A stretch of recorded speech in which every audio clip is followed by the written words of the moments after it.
മകയിര നക്ഷത്രത്തിനും പൂരാട നക്ഷത്രത്തിനും അടുക്കളയുടെ പുറവശത്തേക്ക് ഇറങ്ങുന്നത് നല്ലതല്ല. വീടിൻ്റെ തെക്കു ഭാഗത്തേക്ക് അസമയത്ത് ഇറങ്ങുന്നത് നല്ലതല്ല. കാരണം അദൃശ്യ സാമീപിക ശക്തികളുടെ സഞ്ചാരം വീട്ടിലുണ്ടെങ്കിൽ അങ്ങനെ സഞ്ചാരം കാണാൻ സാധ്യതയുള്ളതാണ്. പൂരാട നക്ഷത്രത്തിലും മകയിര നക്ഷത്രത്തിലും വിവാഹം കഴിക്കാൻ നിൽക്കുന്ന പെൺകുട്ടികൾ ഉണ്ടെങ്കിൽ വിവാഹം കഴിക്കണം. സന്താനങ്ങൾ ജനിക്കേണ്ട കാലഘട്ടത്തുണ്ട്. ആ കാലഘട്ടത്തിൽ സന്താനങ്ങൾ ജനിച്ചില്ലെങ്കിൽ ഉത്തമത്തിലും ആരോഗ്യമായുള്ള കുട്ടികൾ ജനിക്കത്തില്ല. നമസ്കാരം. സ്വാമി നക്ഷത്രങ്ങളെക്കുറിച്ച് പറഞ്ഞ് പേടിപ്പിക്കരുത്. സ്വാമിയുടെ ഫലപ്രവചനങ്ങളെല്ലാം കൂടെ കേട്ടിട്ട് ഞാൻ 3 ജ്യോത്സ്യന്മാരുടെ അടുത്ത് പോയി. 3 ജ്യോതിഷ പണ്ഡിതന്മാർ എന്നോട് പറഞ്ഞു, ആ സ്വാമിക്ക് വട്ടാണ്, അയാളിങ്ങനെയൊക്കെ പറയും, അയാൾ കണ്ണേക്ഷി ഉപാസന എന്നൊക്കെ പറഞ്ഞ് വായി വരുന്നതൊക്കെ വിളിച്ച് പറയാണ്, നിങ്ങളതൊന്നും വിശ്വസിക്കണ്ട എന്ന്. അപ്പം ഞാൻ പറയും, നിങ്ങൾ വിശ്വസിക്കണ്ട, നിങ്ങളെന്നാണിത് വിശ്വസിക്കുന്നത്, വിശ്വസിക്കുന്ന ആരെങ്കിലും ഒന്ന് വിശ്വസിച്ചോട്ടെ. അല്ല സ്വാമി, എന്നാലും സ്വാമി പറഞ്ഞ ചില കാര്യങ്ങൾ എൻ്റെ ജീവിതമായിട്ട് ബന്ധമുണ്ട്. അത് നിങ്ങളെന്താണ് എടുക്കുന്നത്? ഞാൻ പറയുന്നത് വിശ്വാസമില്ലാത്തത് കൊണ്ടല്ലേ നിങ്ങൾ ജ്യോതിഷന്മാരുടെ അടുത്ത് 3 ജ്യോതിഷന്മാരും പറഞ്ഞ ഒന്നുപോലെയാണോ? അല്ല, 3 ജ്യോതിഷന്മാരും മൂന്നായിട്ടല്ലേ പറഞ്ഞത്? അതെ. അപ്പോൾ പിന്നെ എങ്ങനെയാണ് അത് ശരി? അതുകൊണ്ട് ഞാൻ സ്വാമിയെ വീണ്ടും വിളിച്ചത്.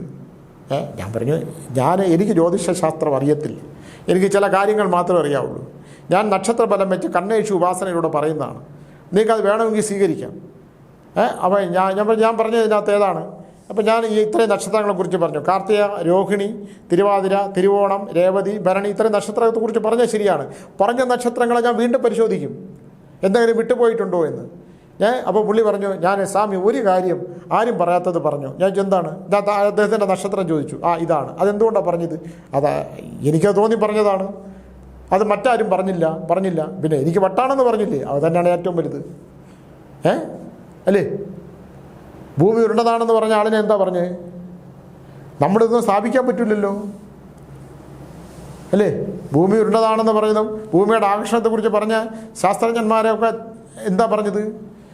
ശാസ്ത്രത്തിനപ്പുറം ഒരുപാട് കാര്യങ്ങളുണ്ട്. വളർന്നു നിൽക്കുന്ന ശാസ്ത്രത്തിനപ്പുറം ഭൂമിയുടെ അടിത്തറയിൽ, ഭൂമിയുടെ ഉള്ളറകളിൽ, ഭൂമിയുടെ അഗാധങ്ങളിൽ അടിയുറച്ചു പോയ ഈശ്വരൻ എന്ന് പറഞ്ഞാൽ കോടാനുകോടി വർഷങ്ങൾ കത്തിജ്വലിച്ചു നിന്ന, സൗരയൂഥത്തിൽ കത്തിജ്വലിച്ചു നിന്ന സൗരയൂഥത്തിൽ നിന്ന് അടർന്നു വീണ ഒരു കഷ്ണമാണ് ഭൂമി.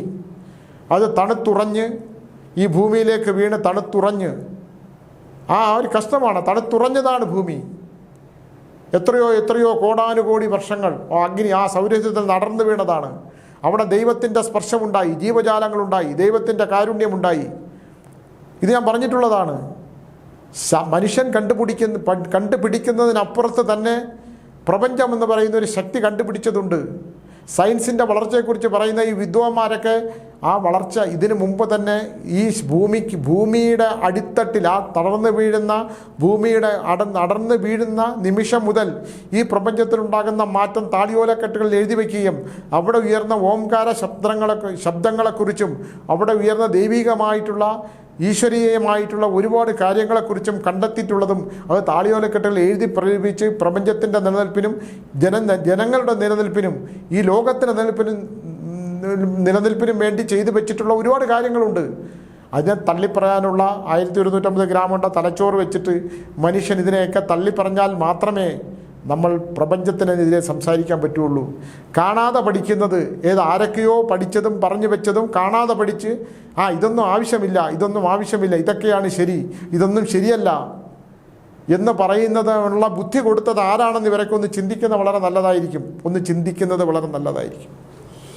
ഞാൻ ചിലരിങ്ങനെ എൻ്റെ അടുത്ത് ചിലർ വേണ്ടി, സ്വാമി എന്തിനാണ് ഇങ്ങനെ അന്ധവിശ്വാസം, പ്രേതങ്ങളെക്കുറിച്ച് സംസാരിക്കുന്നു, സ്വാമി അന്ധവിശ്വാസങ്ങളെ വിളിച്ച് പറയുന്നു. നിങ്ങളെ വിശ്വസിക്കേണ്ട, അത്രയേ ഉള്ളൂ. നിങ്ങൾ DNA ചാനലിൽ കാന്തല്ലൂർ സ്വാമി സുനിൽ പരമേശ്വരൻ്റെ പ്രോഗ്രാം കാണണ്ട, തീർന്നില്ലേ? സുനിൽ പരമേശ്വരൻ വിശ്വസിക്കുന്ന കാണണ്ട പൊല്ലി. ഞാൻ ഈ മാസം 15-ാം തീയതി മുതൽ, ഈ മാസമല്ല, അടുത്ത മാസം 15 മുതൽ 19 വരെ 4-5 ദിവസം ഞാൻ മുറിപ്പാലത്തറി മാടന്തമ്പുരാൻ ക്ഷേത്രത്തിൽ ഞാൻ 5 പേരുടെ ബലം പറയാനിരിക്കുള്ളൂ. 35 പേരോളം ബുക്ക് ചെയ്യും. ഞാൻ ആരെങ്കിലും വിളിച്ച് പറഞ്ഞിരുന്നു? കഴിഞ്ഞ ദിവസം ഒരാളെന്നെ വിളിച്ച് പറയുന്നത്, സ്വാമി എന്ന് പറഞ്ഞപ്പോൾ ഞാൻ വെറുതെയാണെന്ന് വിചാരിച്ചു, പക്ഷേ എൻ്റെ ജീവിതത്തിൽ അത് സംഭവിച്ചപ്പോഴാണ് എനിക്കത് മനസ്സിലായത്. എന്താണ്? താങ്കൾക്കൊരു അപകടം, താങ്കൾക്ക് വണ്ടി ഓടിക്കാൻ അറിയാമോ? എന്നെ കാണാൻ വന്നതാണ്. ഇല്ല, വണ്ടി ഓടിക്കാൻ അറിയില്ല. പക്ഷേ താങ്കൾക്കൊരു വാഹന അപകടം പറയുന്നുണ്ടല്ലോ? ഇല്ല സ്വാമി, ഞാൻ ആരുടെയും വണ്ടിയിലും കയറാറില്ല. അല്ല, ഒരു വാഹന അപകടം കാണുന്നുണ്ട്, താങ്കളൊന്ന് ശ്രദ്ധിച്ചോളൂ എന്ന് ഞാൻ പറഞ്ഞു. അദ്ദേഹത്തിൻ്റെ അപകടമുണ്ടായി. എന്താണ് അദ്ദേഹം ഇന്ന് വരെ അദ്ദേഹത്തിന് വാഹന അപകടം, എപ്പോഴും വാഹന അപകടം ഉണ്ടാകുന്ന ഈ ജ്യോതിഷന്മാർ പറയുന്നുണ്ട്, പുള്ളി ആരുടെ വാഹനത്തിലും കയറത്തില്ല. പുള്ളി റോഡിൻ്റെ ഒരു വശത്ത് നിൽക്കുമായിരുന്നു. ഒരാൾ ബ്രേക്ക് പൊട്ടി വന്ന് ഇടിച്ചു, കാലൊടിഞ്ഞ് ഇന്നലെ എന്നെ വിളിച്ചു. അപ്പോൾ വാഹന അപകടം അപ്പോൾ ഇറങ്ങി എന്തിനാണ് അവിടെ നിന്നത്? സ്വാമി, ഒരു കാര്യമില്ല, ഞാൻ അങ്ങോട്ട് ഇറങ്ങി നിൽക്കേണ്ടത്. ആരാണ്ട് വിളിച്ച് നിർത്തിയതുപോലെ എന്നെ അങ്ങോട്ട് പിടിച്ചു നിർത്തി. അപ്പോൾ ആ സമയത്ത് വാഹന അപകടം ഉണ്ടാകുന്ന കാലമാണ്. അതുകൊണ്ട് റോഡ് പക്കത്ത് വെറുതെ ഇറങ്ങി നിൽക്കാതിരിക്കുക. നിങ്ങൾ കടയിൽ പോയി എന്തെങ്കിലും മേടിക്കാനുണ്ടെങ്കിൽ അത് മേടിച്ചിട്ട് തിരിച്ചു വരിക. ഇങ്ങനെ പറയാനല്ലേ പറഞ്ഞുള്ളൂ. നമ്മൾ ഇത്തരം കാര്യങ്ങൾക്കെല്ലാം തർക്കിക്കാൻ നിന്നാൽ നമുക്ക് ഇതിനൊക്കെ സമയമുള്ളൂ. നമ്മൾ ചിലരെ ആക്ഷേപിക്കാൻ നിന്നാൽ അതിനേ സമയമുള്ളൂ. ഇതിനെ ഈ ചെവി കൂടെ കേട്ട് ഈ വഴി അങ്ങ് വിട്ടേക്കുക. നമ്മൾ ശാസ്ത്രത്തിൻ്റെ വളർച്ചയെക്കുറിച്ചോ ഇല്ലെങ്കിൽ ഈ സമൂഹത്തിൽ നടക്കുന്ന അന്ധവിശ്വാസങ്ങളെക്കുറിച്ചോ ഇതൊക്കെ നമ്മൾ തർക്കിക്കാനൊക്കെ പോയാൽ ഇത് അന്ധവിശ്വാസം എന്ന് പറയുന്നവരും അത് വിറ്റ് ജീവിക്കുന്നവരൊക്കെ ഒരുപാട് പേരുണ്ട്. ഇതെല്ലാം ഈ ലോകം തുടങ്ങിയ കാലം മുതൽ എന്തെല്ലാം ഉണ്ട്, അതെല്ലാം ഉണ്ട് ഈ ലോകത്തുണ്ട്. ഇതൊന്നും നമുക്ക് തിരുത്താനൊന്നും പറ്റില്ല. പറയാനുള്ളത് എൻ്റെ അനുഭവത്തിൽ നിന്ന് ഞാൻ പറയുന്നു. അനുഭവത്തിൽ നിന്ന് പറയുന്നത് എന്താണ്? അനുഭവത്തിൽ നിന്ന് പറയുന്നത് മറ്റൊരാൾക്കത് ദോഷകരമായി വരാതിരിക്കാൻ. ഇവിടെ ഇരുന്ന് അനുഭവം പറയുന്നവന് ഞാൻ ആരും പൈസ മേടിക്കത്തില്ലല്ലോ, ഇല്ലേ? ഈ അനുഭവം പറയുന്നതുകൊണ്ട് കാശ് മേടിച്ച് ജീവിക്കുന്ന ആളാണെങ്കിൽ കുഴപ്പമില്ല. എന്നെ കാണാൻ വന്നാൽ പൈസ ചിലവാകും. ഞാൻ ആ ക്ഷേത്രത്തിൽ 1000 രൂപ കൊടുക്കണം. കാരണം ആ ക്ഷേത്രം നശിച്ചു കിടക്കുന്ന ഒരു ക്ഷേത്രമാണ്. ആ ക്ഷേത്രം നന്നാവണം, അത് നന്നായിക്കൊണ്ടിരിക്കുകയാണ്. എനിക്ക് 1 രൂപ നാണയവും തരണം. ആ ക്ഷേത്രം ഞാൻ റെഡിയാക്കിക്കൊണ്ടിരിക്കുകയാണ്. ആ ഒരു ക്ഷേത്രത്തിന് വേണ്ടിയിട്ട്, ആ ക്ഷേത്ര പുരോഗതിക്ക് വേണ്ടിയിട്ടാണ്. അവിടെ ഞാൻ എല്ലാ പ്രതിഷ്ഠകളൊക്കെ നടത്തി വരുന്ന ആൾക്കാർ അതോടെ കൊടുക്കണം. പിന്നെ ഞാൻ പറയുന്ന കർമ്മങ്ങളും ചെയ്യണം. ലക്ഷങ്ങളും കോടികളൊന്നും പറയുന്നില്ലല്ലോ. പിതൃകർമ്മങ്ങൾ ചെയ്യാൻ ഞാൻ പറഞ്ഞാൽ ആ പിതൃകർമ്മങ്ങൾ ചെയ്യണം. എനിക്ക് കുടുംബസ്വത്തൊന്നുമില്ല. എന്തെങ്കിലും ചെയ്യണമെന്നുണ്ടെങ്കിൽ അത് ഞാൻ പറഞ്ഞാൽ വിശ്വാസമുള്ളവരാണെങ്കിൽ എൻ്റെ കയ്യിൽ നിന്നെടുത്ത്, എനിക്കില്ല, ഞാനും ടീച്ചറുമായിട്ട് എൻ്റെ ബുക്കുകളൊക്കെ വിറ്റ് ജീവിക്കുന്ന, പണം കൊണ്ട് ജീവിക്കുന്നവരാണ്. പുസ്തകം വിറ്റാലേ ജീവിതമുള്ളൂ. ഇന്നലെ ഒരാൾ പറഞ്ഞു പോലെ, നിങ്ങൾ അന്ധവിശ്വാസങ്ങൾ എഴുതി വിറ്റ് ജീവിക്കുന്നതല്ലേ? ശരിയാണ്. പ്രേതാനുഭവങ്ങൾ എഴുതി ജീവിക്കും. പ്രേതമുള്ള വീട്ടിൽ പോവും. പ്രേതമുള്ള വീട്ടിൽ അതുണ്ടോ എന്ന് നോക്കും. അതൊക്കെ ശരിയാണ്. പക്ഷേ പ്രേതം ആവാഹിച്ച് നടത്താനൊന്നും ഞാൻ ചെയ്യത്തില്ല. പക്ഷേ എനിക്ക് ചെയ്യുന്ന ബോധ്യപ്പെട്ടുള്ള കാര്യങ്ങൾ ബോധ്യപ്പെടുത്തിയിട്ടുണ്ട്. ആ ബോധ്യപ്പെട്ടുള്ള കാര്യങ്ങൾ എന്താണെന്ന് മനസ്സിലാക്കിയിട്ടുണ്ട്. അത് തീർക്കാനുള്ള കാര്യങ്ങൾ എന്താണെന്ന് എന്നോട് വന്നിട്ടുള്ളവർക്കറിയാം. അത് നമുക്ക് മറ്റൊരാളെ ബോധ്യപ്പെടുത്തേണ്ട ആവശ്യമില്ല. അത് പോട്ടെ. അപ്പോൾ ഞാനിന്ന് പറയാൻ പോകുന്നത് പൂരാടം നക്ഷത്രമാണ്. പൂരാടം നക്ഷത്രത്തിലെ പെൺകുട്ടികൾ 7 വയസ്സിൽ കൂടുതലുള്ളവരാണെങ്കിൽ അവർ തീർച്ചയായിട്ടും സർപ്പപരിഹാരങ്ങൾ ചെയ്യണം. സ്കിന്നിന് പ്രശ്നം ഉണ്ടാവാതെ നോക്കണം. ആരോഗ്യം ശ്രദ്ധിക്കേണ്ട കാര്യമാണ്. 20 വയസ്സിന് മുകളിലവരാണെങ്കിൽ സർപ്പമന്ത്രം ജപിക്കണം. സ്കിന്നിന് പ്രശ്നം ഉണ്ടാകാനുള്ള സാധ്യത വളരെ കൂടുതലാണ്. കോപമുണ്ടാകാനുള്ള സ്വഭാവം വളരെ കൂടുതൽ. പൂരാടം നക്ഷത്രമാണ്. സാമ്പത്തിക ബാധ്യത ഉണ്ടാകാനുള്ള സാധ്യത. വിവാഹം കഴിഞ്ഞവരാണെങ്കിൽ സാമ്പത്തിക ബാധ്യത. ഭർത്താക്കന്മാരും കുട്ടികളുമായിട്ട് പ്രശ്നം ഉണ്ടാകാനുള്ള സാധ്യത. ഭർത്താവാണ്, പുരുഷനായാലും സ്ത്രീയാണെങ്കിലും ഒരു കാലഘട്ടം വരാൻ പോകുന്ന 30 ദിവസത്തേക്കുള്ളത് സാമ്പത്തികമായിട്ടുള്ള ഒരു ഡീലിങ്സും ചെയ്യാതിരിക്കുക. ഏറ്റവും വേണ്ടപ്പെട്ടവർക്ക് വേണ്ടി മാതാവ് പിതാവ് ഇവരുമായിട്ടൊന്നും വഴക്കിടാതിരിക്കുക. മാതൃശാപമോ പിതൃശാപമോ ഏൽക്കാതിരിക്കാൻ. എന്തെങ്കിലുമൊക്കെ ദേഷ്യമെന്ന് പറയുന്ന പൂരാടക്കാർക്ക് പെട്ടെന്ന് ദേഷ്യം വരുന്നൊരു സ്വഭാവമുണ്ട്. അതിപ്പോൾ മകീരം നക്ഷത്രവും കൂടെ ഉണ്ട്. അത്തരത്തിൽ മകീര നക്ഷത്രത്തിന് വലിയ രോഗദുരിതങ്ങളുടെ ഒരു കാലഘട്ടമാണ്. ഏത് നിമിഷം രോഗം ആർക്കും വരാം. എനിക്കും വരാം. എനിക്ക് കണ്ണിന് പ്രശ്നമുണ്ട്, ഡയബറ്റിക് ഉണ്ട്. വൃശ്ചികം തുലാൻ രാശിയാണ്, അല്ല വിശാഖം തുലാൻ രാശിയാണ്. എല്ലാവർക്കും ഏത് നിമിഷവും എപ്പോഴും വന്നു ചേരാവുന്നതാണ് രോഗം. നമ്മളെ ശരീരത്തെ രോഗാവസ്ഥയെക്കുറിച്ച് ചിന്തിക്കത്തില്ല. നമ്മളെന്താണ് ചിന്തിക്കുന്നത്? എങ്ങനെ കടം തീർക്കാം, എങ്ങനെ പണം ഉണ്ടാക്കാം, എങ്ങനെ കാറ് മേടിക്കാം, എങ്ങനെ കുറേ ഭൗതിക സുഖങ്ങളിൽ ഭ്രമിക്കാം. ചലിക്കുന്ന ഹൃദയം എപ്പോഴാണ് നിന്നു പോകുന്നതെന്ന് നമുക്കറിഞ്ഞൂടാ. കുട്ടികളാണെങ്കിലും അത് തന്നെ. പഠിച്ച് ജോലി കിട്ടിയിട്ട് കല്യാണം മതി എന്ന് പറയുന്ന കുറേ പെൺകുട്ടികൾ എന്നെ വിളിച്ചു.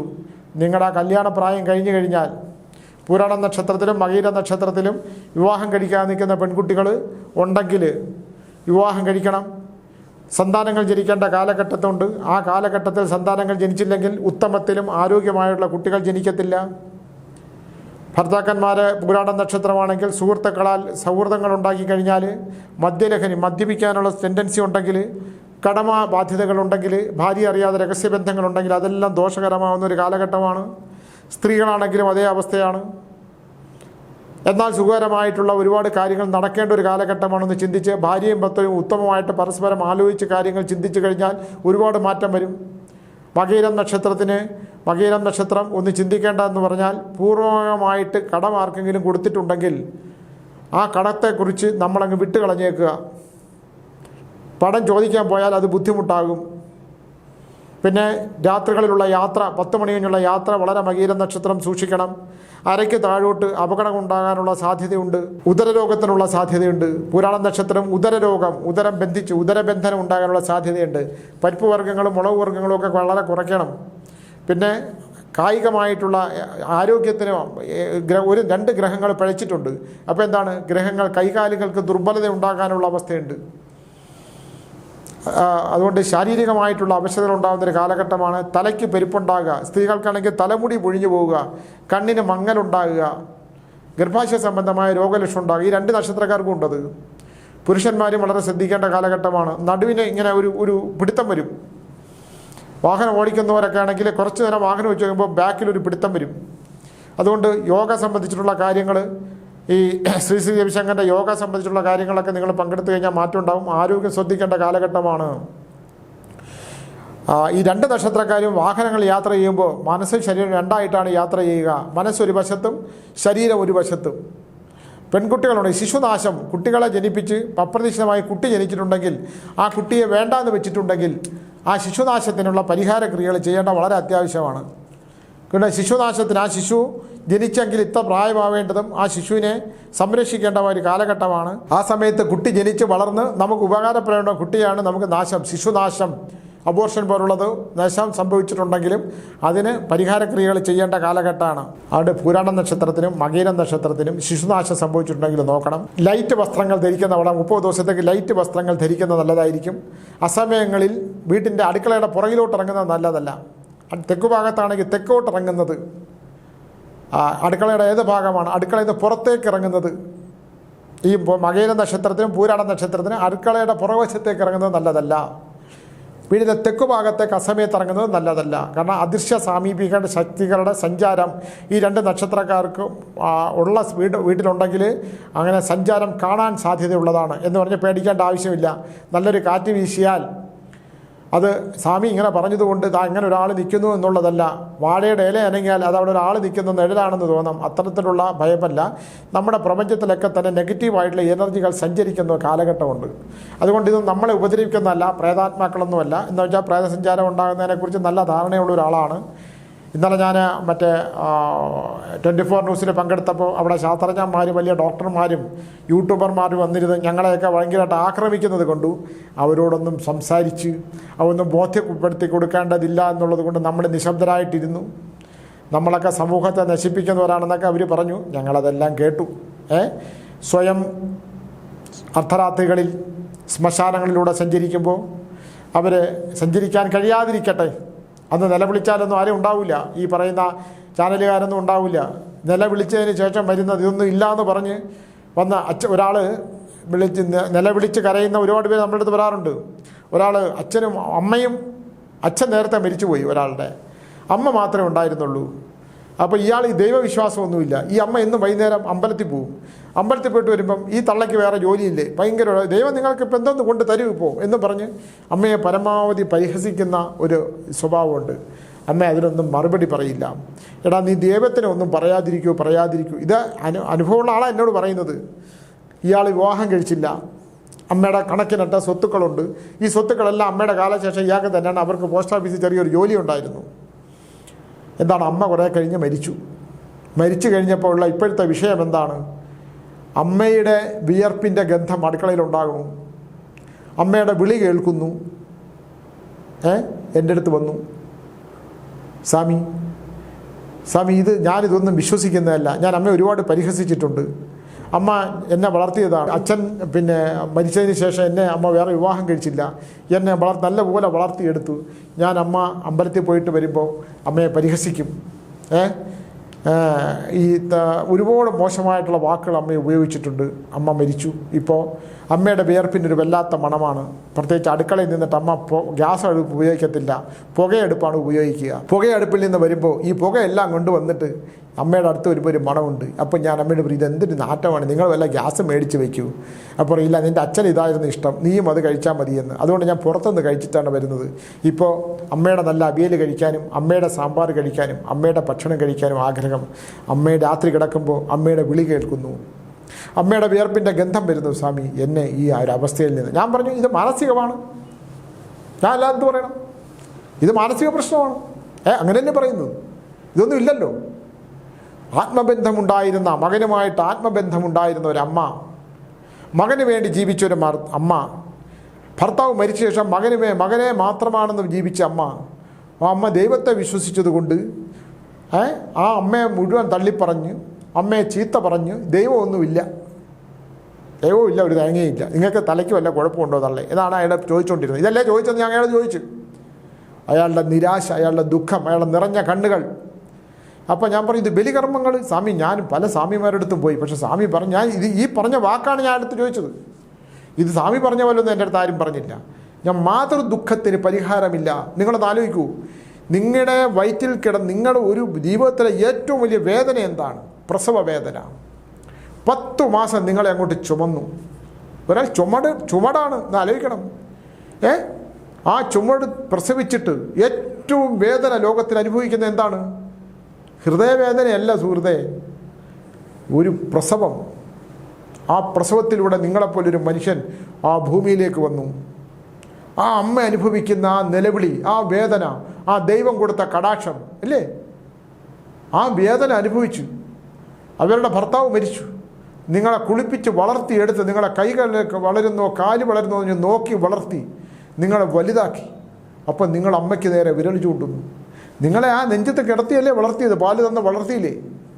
അവർക്ക് വേദനിക്കും. ആ വേദനയ്ക്ക് പരിഹാരമൊന്നുമില്ല. ഇവിടെ സ്വാമിയോ ഏതെങ്കിലും തിരുമേനി വരുന്ന പോലെ പരിഹാരം ചെയ്താൽ പരിഹാരമാവൂ? ഒന്നിനും പരിഹാരമില്ല. അനുഭവിച്ച് തീർത്തേ പറ്റൂ എന്ന് ഞാൻ പറഞ്ഞു. ഇത് നമ്മൾ മാത്രമല്ല, നിങ്ങൾ ഓരോ മക്കളും ഇന്നലെ കണ്ടില്ലേ? അമ്മയെ വെട്ടിക്കൊന്നു, സഹോദരനെ വെട്ടിക്കൊന്നു, എന്നിട്ട് കുഴിച്ചിട്ടൊരുത്തൻ. അവനൊരു കുറ്റബോധവും ഇല്ല. മനസ്സാക്ഷിയുണ്ടോ അവന്? ഒന്ന് അമ്മയെ പ്രസവിച്ച് ഒന്ന് ആലോചിച്ച് നോക്കൂ. പ്രസവിച്ച് വളർത്തിയ അമ്മയെ, മകനെ. ഒരു കഥയുണ്ട്, ഒരു കവിത ഞാൻ മുമ്പ് പറഞ്ഞിട്ടുള്ളതാണ്. ഒരു അമ്മയെ കൊന്നിട്ട് ഒരാൾ അമ്മയെ കൊന്നിട്ട് അമ്മയുടെ ഹൃദയം വലിച്ചെടുത്തുകൊണ്ട് ഓടുകയാണ്. ഓടുമ്പോൾ തട്ടി വീണ് ഹൃദയം വീഴും. അപ്പോൾ ആ ഹൃദയം അവനോട് ചോദിക്കുകയാണ്, മോനെ നിനക്ക് വേദനിച്ചോ എന്ന് ചോദിക്കുന്ന. അതാണ് ആ കവിത. ഒരു ഇംഗ്ലീഷ് കവിതയാണ്, പോയമാണ്. അതുപോലെയല്ലേ മാതാവിനെ ചീത്ത പറയുന്ന മാതാപിതാക്കളോട്, മാതാവിനായാലും പിതാവിനെ പിന്നെ എഴുതി തള്ളിയിട്ടുണ്ട്, ഞാൻ കുറേ അനുഭവിച്ചിട്ടുള്ള. അപ്പോൾ അതുകൊണ്ട് ഈ അച്ഛനെ ബാസ്റ്റർഡ് എന്ന് വിളിക്കുന്ന മക്കളുണ്ട്. ആ ബാസ്റ്റർഡ് അവിടെ ഉണ്ട് എന്ന് പറയുന്നത്. മര്യാദയ്ക്ക് സംസാരിക്കാൻ പറയും. ഞാൻ ഒന്ന് ആലോചിച്ച് നോക്കും, ഒന്നും ചെയ്യാൻ പറ്റില്ല. സൃഷ്ടി മാതാപിതാ ഗുരു ദൈവം. മാതാവും പിതാവും ഗുരുവും കഴിഞ്ഞിട്ടാണ് ദൈവം. ഇതിനപ്പുറം എന്ത്? സുഹൃത്തുക്കൾ, ഗുരുവിനെ തല്ലുന്ന ആൾക്കാർ ഇല്ലേ, നമ്മൾ കണ്ടിട്ടില്ലേ? ഇപ്പോൾ കഴിഞ്ഞ കാലഘട്ടത്തിലൊക്കെ, യൂണിവേഴ്സിറ്റി കാലഘട്ടത്തിലൊക്കെ അധ്യാപകരെ തല്ലുന്ന വിദ്യാർത്ഥികൾ. എത്ര ജന്മത്തെ ശാപം വരുന്നു, എത്ര ജന്മത്തെ ശാപം. മാതാപിതാക്കളെ വേദനിപ്പിക്കുന്ന, മാതാപിതാക്കളോട് കള്ളം പറയുന്ന, മാതാപിതാക്കളുടെ മുമ്പിൽ കഞ്ചാവ് വലിച്ച് മുറിക്കാളിൽ ഒളിച്ചിരിക്കുന്ന പെൺകുട്ടികളാണെങ്കിലും ആൺകുട്ടികളാണെങ്കിലും ഞാൻ പറയുന്നത്, ജീവിതത്തിൻ്റെ അവസാനം മാതാപിതാക്കളെ വേദനിപ്പിക്കുന്ന ഒരു മക്കളും ഗതി പിടിക്കില്ല. അതിനകത്ത് ഒരു സംശയവും വേണ്ട. നിങ്ങൾ എത്ര വലിയ IT കമ്പനി ജോലി ചെയ്താലും, നിങ്ങൾ ഈ ലോകത്തിലെ ഏറ്റവും വലിയ രാജ്യത്തിൽ പോയി ജോലി ചെയ്താലും, മാതാപിതാക്കളെ തിരിഞ്ഞു നോക്കുന്ന മക്കൾക്ക് മഹാദുരിതം. ജീവിതത്തിലെ ശൈശവം, ബാല്യം, കൗമാരം, യൗവനം, വാർദ്ധക്യം, മരണം. ആ 55 വയസ്സങ്ങോട്ട് കഴിയുമ്പം തുടങ്ങും അങ്ങോട്ട് യാതന. വന്ന പിതൃദുരിതങ്ങൾ, പിതൃക്കളുടെ ദുരിതങ്ങൾ തരും. അച്ഛൻ്റെയും അമ്മയുടെയും പിതൃക്കൾ തരും രോഗദുരിതങ്ങൾ. കിടന്നനുഭവിക്കും. കട്ടിലിൽ നിന്ന് എഴുന്നേക്കാൻ പറ്റില്ല. ഞാൻ കാണുന്നതാണ് ഈ പറയുന്നത്, കാണുന്നതാണേ, ചുമ്മാതല്ല, മുമ്പിൽ കാണുന്ന ദുരിതങ്ങൾ. അതുകൊണ്ട് മാതാപിതാക്കളോട് ചില പെൺകുട്ടികൾ അമ്മമാരുടെ അടുത്ത് പെരുമാറുന്ന കാണാൻ സംസാരിക്കില്ല. എന്താണ്? ഒരുത്തനെ കയറി പ്രേമിച്ച് അവനെ മതി. അവൻ വല്ല കഞ്ചാവ് ചോടൊക്കെ ചെയ്തിട്ട് എവൾക്ക് വല്ലതൊക്കെ വാങ്ങിച്ചു കൊടുക്കും, അല്ലെങ്കിൽ വശീകരിക്കും. വശീകരണമെന്ന് സ്വാമി പറഞ്ഞാൽ ദോഷമാണെന്ന് പറയും. മാതാപിതാക്കളോട് മാതാപിതാക്കൾക്ക് വേദനിക്കും. അവളെ വളർത്തിയത് നല്ലപോലെ വളരാൻ, നല്ല ഭർത്താവിനോട് വെച്ച് ജീവിച്ച് കാണാൻ, അവളുടെ നല്ല കുഞ്ഞുങ്ങളെ കാണാൻ കാത്തിരിക്കുന്ന മാതാപിതാക്കളുടെ മുമ്പിൽ അങ്ങോട്ട് ചെന്ന് ഇറങ്ങിക്കൊടുക്കും. എത്ര മാതാപിതാക്കളുടെ ദുഃഖങ്ങളാണ് ഞാൻ കാണുന്നത്. ഈശ്വര, അച്ഛൻ മക്കളില്ലാത്തവർ സമ്പന്നന്മാർ, ഭാഗ്യവാന്മാർ എന്ന് ഞാൻ പറയുന്നതുകൊണ്ട് എന്നോട് തെറ്റിദ്ധരിക്കേണ്ട ആവശ്യമില്ല. ഒറ്റ മക്കളെക്കുറിച്ച് എൻ്റെ അടുത്ത് പറയുന്നത് ഞാൻ പറഞ്ഞിട്ടുണ്ട്. ഡെയിലി ഞാൻ 2-3 പേരുടെ അടുത്തെങ്കിലും പറയും. ഇന്നൊരമ്മ വിളിച്ചു, ഒരച്ഛൻ എൻ്റെ മുമ്പിൽ ഇരുന്ന് പൊട്ടിക്കരഞ്ഞിട്ടുണ്ട്. ഒരച്ഛൻ, വിദേശത്തുള്ള അച്ഛൻ. ആ അമ്മ എന്നെ വിളിച്ചിരുന്നു. ഞാനൊരു വിഷ്ണുപാദമൊക്കെ കൊടുത്തു. എൻ്റെ അടുത്ത് പറഞ്ഞു, സ്വാമി തറയെ വയ്ക്കാതെ വളർത്തിയ സ്വാമി ആ മനുഷ്യൻ. അച്ഛൻ ഞാനും കരഞ്ഞുപോയി. അവർ തന്നെ വിളിച്ചിരുന്നു, വളരെ മുമ്പുള്ളതാണ്. ഇന്ന് തന്നെ രാവിലെ വിളിച്ചിരുന്നു, സ്വാമി എന്താണ് ഒരുത്തൻ അവൻ്റെ കൂടെ അങ്ങ് പോയി. അവന് ഇവിടെ വിദ്യാഭ്യാസമുള്ള കുട്ടി, ആകെയുള്ള ഏക ഒരു മകള്, അച്ഛനമ്മമാർ താലോലിച്ച് അവൾ തറ വയ്ക്കാതെ വളർത്തിയത്, അവൾക്ക് വേണ്ടി ജീവിത സമ്പാദ്യങ്ങൾ മുഴുവൻ വിദേശത്ത് പോയി ഉണ്ടാക്കിയ അച്ഛൻ. ആ മനുഷ്യൻ്റെ കണ്ണീര്, എൻ്റെ ഈ മുറിപ്പാലത്തടി മാടൻ തമ്പുരാൻ്റെ ഞാൻ ഫലം പറഞ്ഞുകൊണ്ടിരിക്കുമ്പോൾ ആ മുറിയിൽ വീണ കണ്ണീര് നിങ്ങൾ കരയാതിരിക്കുമെന്ന് പറഞ്ഞ് എൻ്റെ കണ്ണീന്ന് വലിച്ചു. കാരണം ഞാനും ഒരു അച്ഛനായിരുന്നില്ലേ. നമുക്ക് അനുഭവിക്കാൻ യോഗമില്ലാത്ത പോയി നമുക്ക് ആരെയും കുറ്റം പറഞ്ഞിട്ട് കാര്യമില്ല. പിടിച്ചോറുള്ളതുകൊണ്ട് ഞാൻ എല്ലാ കാര്യങ്ങളും, എനിക്ക് മകളും ഭർത്താവും ഭാര്യയും അമ്മയും എല്ലാവരും തന്നെ. അതുകൊണ്ട് നമുക്ക് ദുഃഖമില്ല. പക്ഷെ മറ്റുള്ളവരുടെ ദുഃഖം എനിക്ക് താങ്ങാൻ പറ്റുന്നില്ല. എന്തോരം പിന്നെ മാനസിക സംഘർഷം ഞാൻ ഓരോ ദിവസവും അനുഭവിക്കുന്നത്. കുട്ടികൾ അപ്പോൾ എങ്ങനെയെങ്കിലും ആ അമ്മ എന്നെ ഇന്ന് രാവിലെ വിളിച്ചിട്ട് പറയണം, അവരങ്ങ് പ്രാർത്ഥിക്കുവാണ്. അപ്പം ഞാൻ പറഞ്ഞു, അമ്മ ഞാൻ പ്രാർത്ഥിക്കുക, അദ്ദേഹം ഇവിടെ ഉണ്ട്, അദ്ദേഹം ഇവിടെ വരുമ്പോൾ എന്നെ ഒന്ന് കാണാൻ പറയണം. എന്താണ് ഒരുത്തൻ്റെ കൂടെ അങ്ങ് ഇറങ്ങിപ്പോയി. ഒരു രാത്രി അവർ പറഞ്ഞു, തിരിച്ച് മുറി ചെന്ന് നോക്കുമ്പോൾ ഫാൻ മാത്രം കറങ്ങുന്നുണ്ടെന്ന്. അവരാ മുറി കയറിയിട്ടില്ല. മനോദുഃഖം അല്ലേ? അപ്പോൾ ഇതിനൊന്നും നമ്മൾ എന്ത് പരിഹാരങ്ങളില്ലെന്ന്. ഞാൻ ചില കാര്യങ്ങൾ പറയും, നിങ്ങൾ ഇത് മാത്രം ചെയ്തോളൂ, അതെനിക്ക് ഉത്തമ ബോധ്യമുള്ള കാര്യമേ പറയുള്ളൂ, അതിന് പൈസയൊക്കെ ചിലവാകും. ഞാൻ പറയും, ഇന്നതൊക്കെ ചെയ്ത് തന്ത്രശാസ്ത്രമാണ്, ഞാൻ താളിയോല കെട്ടിയെന്നില്ലാത്ത ഒരു പരിഹാരവും പറയില്ല. ഇല്ലെങ്കിൽ ഞാൻ തലക്കാവേരി പോയി കുളിക്കാൻ പറയും, നിങ്ങളെ ബന്ധം മാറ്റി കുക്കീസ് പിന്നത് സർപ്പസംസ്കാര പൂജയും ചെയ്ത് ഞാൻ ശരാശരി പൂജ പറയും. ഒരാളെന്നെ വിളിച്ചു, സ്വാമി ഞാൻ ഇത് 2 ചെയ്തിട്ട് ഒരു പരിഹാരവും ഇല്ല. ഞാൻ പറഞ്ഞാൽ നിങ്ങളെ ജാതകം എടുത്ത് നോക്കിയാ നോക്കി സ്വാമി, അതിൽ എത്ര വരെ എഴുതിയിട്ടുണ്ട്? അതെന്തേ നിങ്ങളെ ജാതകം നോക്കിയിട്ട് വിളിക്കാൻ. ഞാൻ പറഞ്ഞു, ഇപ്പോൾ എത്ര വയസ്സായി? 56. അതിൽ എത്ര വരെ എഴുതിയിട്ടുണ്ട്? 55. ഒരു വർഷം കൂടെ ജീവിച്ചിരിക്കണില്ലേ? അത് തന്നെയാണ് ഇവിടെ കുളിച്ചാലുള്ള പ്രയോജനം. ആ ബന്ധം മാറി എന്ന് വിചാരിച്ച് നാളെ പോയിട്ട് സുനിൽ പരമേശ്വരൻ നാളെ മരിച്ചു എന്ന് പറഞ്ഞ് പോയി കുളിച്ചാൽ മാറ്റം ഉണ്ടാകുമെന്ന് ഉറപ്പൊന്നുമില്ല. നിങ്ങൾക്ക് ഈശ്വരൻ അത് നീട്ടിത്തന്നു. ഇതിന് ശേഷിക്കുന്ന കാലം നിങ്ങൾ നോക്കിയിട്ട് ജീവിക്കുക. ഇതൊക്കെയാണ് കാര്യങ്ങൾ. അതുകൊണ്ട് വളരെ ശ്രദ്ധിക്കേണ്ട കാലഘട്ടമാണ്. പറഞ്ഞ നക്ഷത്രങ്ങളെ കുറിച്ച് ഞാൻ ഒന്നുകൂടെ പറയും. ഞാൻ എല്ലാ നക്ഷത്രങ്ങളും നോക്കിയ നക്ഷത്രങ്ങളും കൂടെ ഒന്നുകൂടെ പറയും. ചില നക്ഷത്രങ്ങൾക്ക് വിട്ടുപോയ ചില കാര്യങ്ങളുണ്ട്. തിരുവാതിര തിരുവോണം നക്ഷത്രത്തിൻ്റെ ചില കാര്യങ്ങളെന്ന് പറയണമെന്ന് ഞാൻ തീരുമാനിച്ചിട്ടില്ല. ശ്രദ്ധിച്ചിട്ട് പറയാം. ഇനിയിപ്പോൾ ചില ഗ്രഹനിലകൾ എൻ്റെ അടുത്ത് നക്ഷത്രം കറക്റ്റായിട്ടുള്ള ഡേറ്റ് എനിക്ക് അയച്ചു തന്നാൽ ഞാൻ ശ്യാമിനെ കൊണ്ട് നോക്കിപ്പിച്ചിട്ട് പറഞ്ഞു തരാം. അപ്പോൾ എല്ലാവർക്കും ദുഃഖപൂർണ്ണമല്ലാതെ ദുഃഖിക്കാനുള്ള അവസ്ഥ ഉണ്ടാകാതിരിക്കട്ടെ. സന്തോഷം ഉണ്ടാകണം എന്നല്ല ഞാൻ പറയുന്നത്, സന്തോഷിക്കാനുള്ള മാനസികാവസ്ഥ ഉണ്ടാകട്ടെ എന്ന് പറഞ്ഞുകൊണ്ട് നിർത്തുന്നു. നമസ്കാരം.